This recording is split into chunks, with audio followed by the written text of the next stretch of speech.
everybody, Great Gecko here, and welcome to another video. Today I have some more deviant ideas for you. This is take 3, because the second one I forgot one of my deviants, and the first one didn't even work. It didn't record, so let's get right into the video. So for deviant number 1, I have Drillhorn Beatotus. This is a Beatotus that was born with a birth defect of a straight drill-like horn. Simple, right? Well, he also has a small diet of hot peppers. So the hot peppers that are used to make a hot drink. And he'll coat his horn in basically a hot drink that he ate by partially digesting them, because he can't fully digest them, because he can't digest the stuff that becomes a hot drink. He can't digest that part, but he can digest the rest. So then he'll spit that out on his horn so that he can drill through solid ice. So he no longer lives in deep snow. He has a brighter color scheme to blend in with the icy caves he lives in. He lives in the icy caves and drills through the ice. And he, instead of wearing snow, he wears ice. Kind of an Elderfrost Gamut situation where instead of snow, it's ice. And yeah, as well as he has an ultimate attack, like all my deviants. His ultimate attack is he drills down through the floor and then all of a sudden leaps up, most likely hitting your hunter, but then he goes into the ceiling and then begins dropping gigantic ice spikes on you by drilling through the ceiling and knocking them down. So he just drills through the ceiling while all of the ice is just falling down in huge boulders all over the place.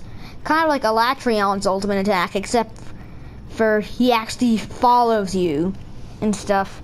So, yeah, that is Drillhorn Beatotus. Not much else has changed, really, except the place he lives and his attack and a few of his things that he does. So then, moving on to number 2, Snowball Radabon. It's just a Radabon that lives in the Hoarfrost Reach, covers himself in ice instead of bones, and when he rolls, becomes a giant snowball. His ultimate attack is simply that he rolls infinitely until he hits you. Kind of like Uragon's super long roll that he does, except for this Radabon will do it for ages and ages and ages and ages until you make him run into something. But then if you do that, all the snow will burst apart, flinging ice shards in every direction. So you should probably just let him hit you at that rate, because it's a lot better than having ice shards go flying everywhere and having him roll forever. And of course he cannot be knocked over by hitting him twice while rolling, because he's in a ball of snow. Hitting him wouldn't do anything, it would just chip away a bit of the snow. But saying that, his ultimate attack does get rid of all of his armor, because he flings his armor at you. So then he's just this weak ball of tar and he has to roll again to get new armor. You know, he has to do what Radabon does to fix his armor. So yeah, that is Snowball Radabon, pretty much. Anyway, moving on to one of my favorites of these guys, my very favorite actually, of these 4 deviants I came up with today. My second favorite will be next. This is the General Great Jagras. You may be thinking, what's the difference? Looks-wise. Well, the difference between the General Great Jagras and the normal Great Jagras, looks-wise, is simple. It wears Anjanath fur, and you know, the Anjanath fur, the dark gray fur, on its back, because it's killed an Anjanath. Do you know how it does this? It is the smartest Great Jagras ever recorded. And it's so intelligent that it kind of uses a few mechanics at the same time. It uses the Leshen mechanic of having the Jagras attack the hunter all simultaneously with it at the same time. The Great Gyros mechanic where it continuously calls in more Jagras. And the Shamos mechanic, so that the Jagras also call in more backup. So you're fighting the Great Jagras with a constantly multiplying army of Jagras. The Jagras are his soldiers, and he is their general. and they all fight at the same time.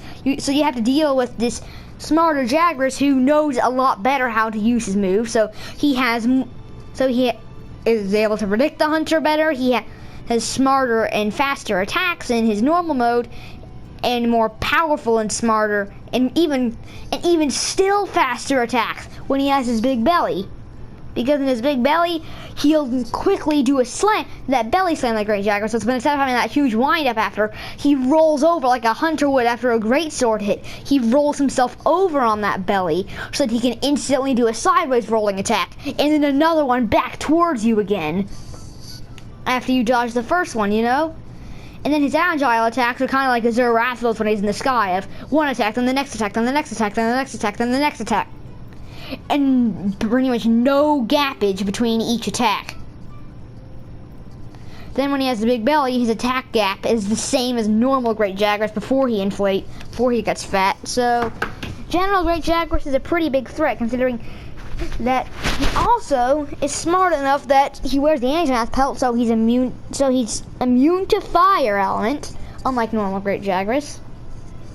But that pelt does add some water weakness to him, because if I go into the monster field guide, you can see that Great Jagras has no water weakness, while Anjanath does have a 3-star water weakness.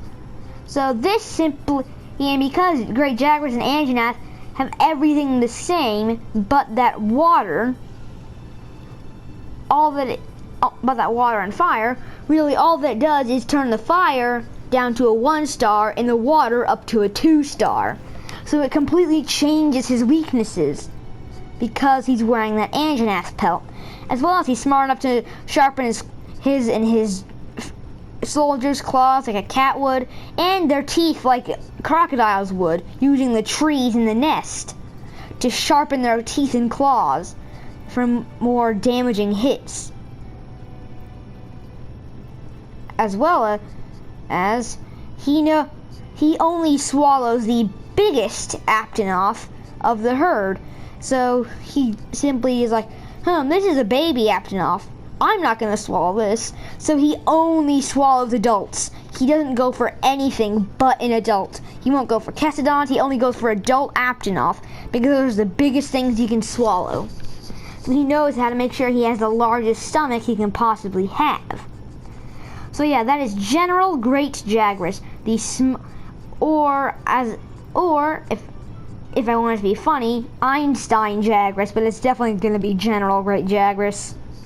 They all start with the J sound, so General Great Jagras. Well, no, it's just that it's GGJ. But anyway, moving on to Hammerhead Anjanath. This is not a deviant with a birth malformation like everything else, but General Great Jagras is just smart. This Anjanath does not have a birth defect. It's kind of like Bloodbath Diablo. It was attacked by a bunch of hunters who screwed him up. They destroyed his nose bone, tore up his fins, and tore up his legs, and cut off his tail. Years later, he grew up to be an adult Anjanath. He wasn't angry like Bloodbath Diablos. Instead, he regrew his nose bone larger so that even when his nose bone isn't sticking out and he's not enraged, still just the tip of it still sticks out of his skin because of how big it is. As well as this Anjanath inhabits the Elder's Recess, and because his sails got torn up, they regrew spikier and sharper and more like Narkakuga's wings. So they're bladed, as well as his tail regrew kind of like a club, so it would do some blunt damage and probably stun hunters. Oh wait, right, I forgot something. Back to General Great Jagras. His ultimate attack is he roars all the Jagras pin you, then he swallows you whole and barfs you either into the nearest hardest wall or into your friends, doing tons of damage to you and them. Anyway, back to Hammerhead Anjanath. Yeah, so he regrew with all those parts, so he now has different attacks. He does more like bear off head slam attacks. He he also, because he inhabits the olive recess, has a small bit of a diet of nitro toads. You'll see him going up to a nitro toad and just swallowing one whole. After he swallows it, he'll direct the blast powder not into his flame sac, and stop licking my leg, dog, but into his nostrils, into whatever gland produces your mucus. Now, you know how he uses mucus to mark his territory? Well, this Asian ass will sneeze out his mucus during battle and sneeze it out onto you. And now the blast powder will not activate from this, but it will the second there's any impact to it. So the second he hits you, it explodes. The second he shoots fire at you, it explodes. So you have to roll and try and get the mucus off of you, which all that does is leave trails of it on the ground, so that if you try and hit him when he's near there, it explodes. So no matter what, you still have a possibility of exploding from it, which I think is kind of funny, because no matter what you do with it, it's gonna blow you up. And of course, this blast powder also does something unique. He uses it to fight other monsters, like when he fights Zoto Gamma, he squirts it all on them, and then he shoots his fire at them, exploding them to death. So, another thing that he does is, when he shoots his fire, what he simply does is, as he shoots it, he also squirts out a trail of it out of his nose, down his stream of fire, so as it comes out, it's exploding. So it's basically an explosion beam that just causes explosions as it comes out of him. And then his big fire beam that he does, it just has a huge explosion at the end of it, which is going to be very bad and make it once again one-shot people, because, well, low-rank Anjanath thing used to one-shot people back when they were low-rank. Now it'll one-shot you again because it explodes as well. And he has an ultimate attack, of course.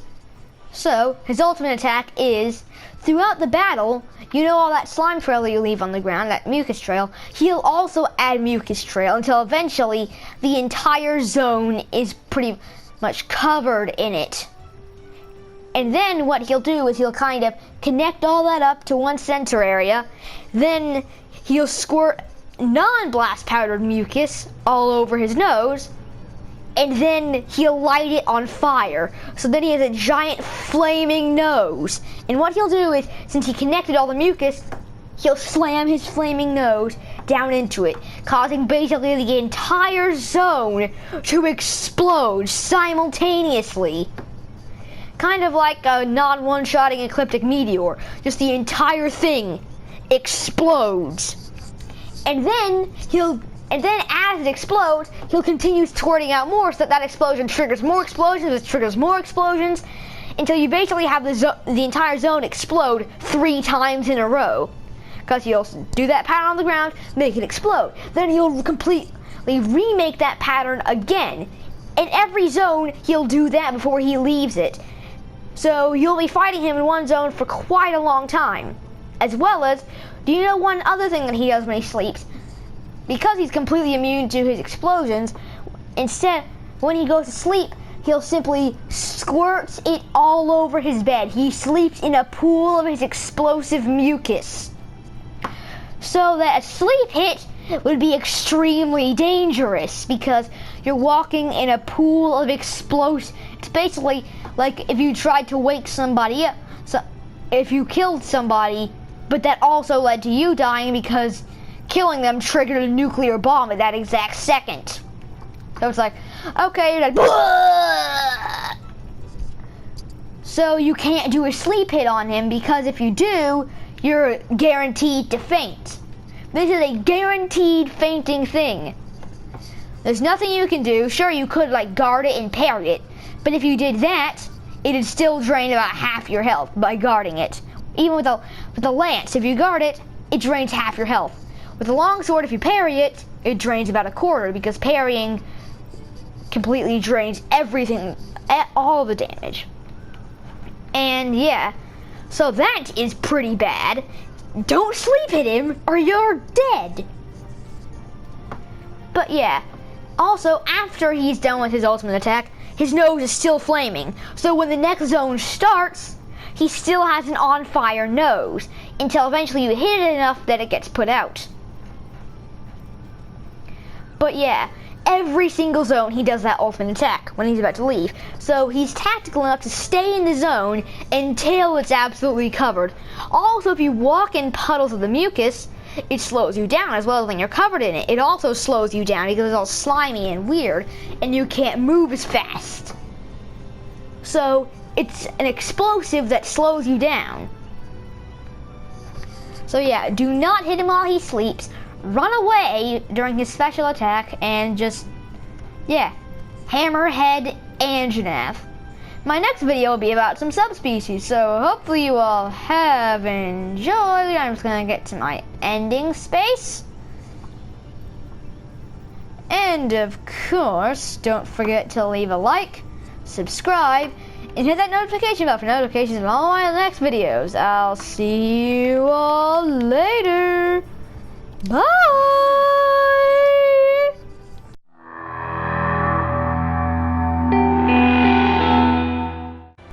For awesome monsters, outro! The super cool deviants.